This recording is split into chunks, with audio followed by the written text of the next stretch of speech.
नमस्कार। स्वागत है दोस्तों आपका हमारे चैनल सही ट्रेड में। दोस्तों आज हम बात करने वाले हैं ऑप्शन ट्रेडिंग के बारे में। इसके बेसिक्स क्या होते हैं, कॉल ऑप्शन किस तरीके से होता है, पुट ऑप्शन किस तरीके से होता है, ये सारी डिटेल्स हम आज इस वीडियो में कवर करने वाले हैं। तो वीडियो को एंड तक देखिए और चैनल को अभी तक सब्सक्राइब नहीं किया है तो जल्दी से चैनल को भी सब्सक्राइब कर दीजिए। तो चलिए शुरू करते हैं आज का टॉपिक।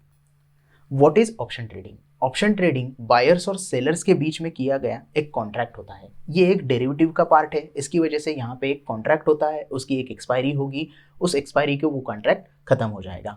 लेकिन यहाँ पे बायर जो होता है उसको एक राइट्स मिल जाता है कि अंडरलाइन एसेट वो बाय या सेल कर सके, लेकिन उसके पास कोई ऑब्लिगेशंस नहीं होती। उस तरीके से ही जो सेलर होता है उसके पास कोई राइट्स नहीं होती, बट वो उसके पास ऑब्लिगेशंस होती है।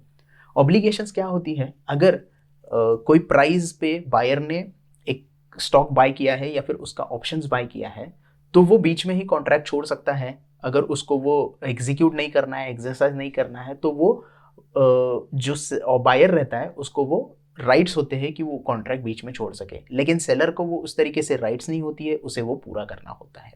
इसे एक एग्जाम्पल से समझेंगे हम।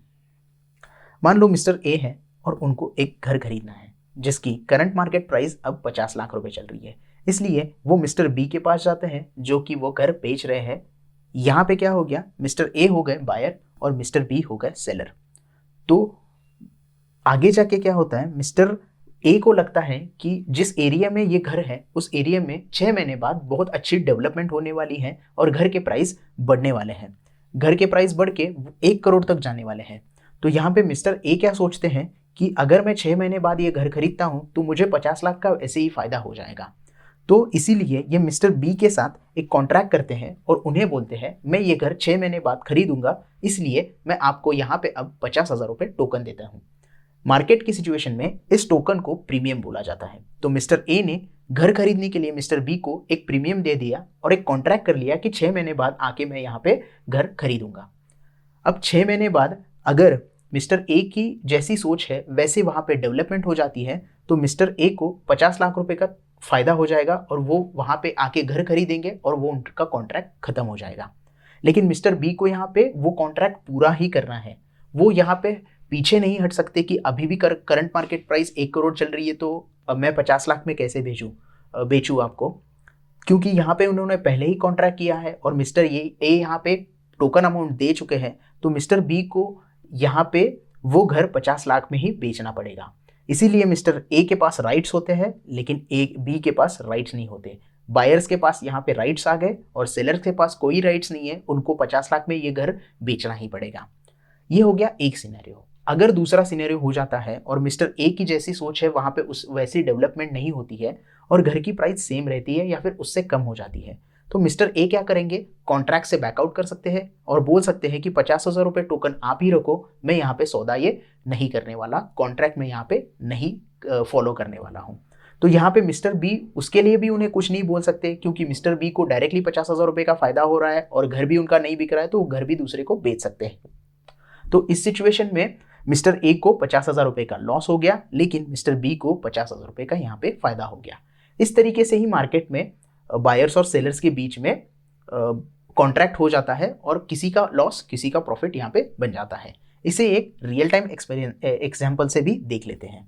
जैसे कि मान लो रिलायंस की अब मार्केट प्राइस चल रही है 2400 रुपये और हमें लगता है कि रिलायंस अब ऊपर जाने वाला है और उसकी प्राइस बढ़ने वाली है, तो हम क्या करते हैं, इसका कॉल ऑप्शन बाय करते हैं 20 रुपये प्रीमियम देके।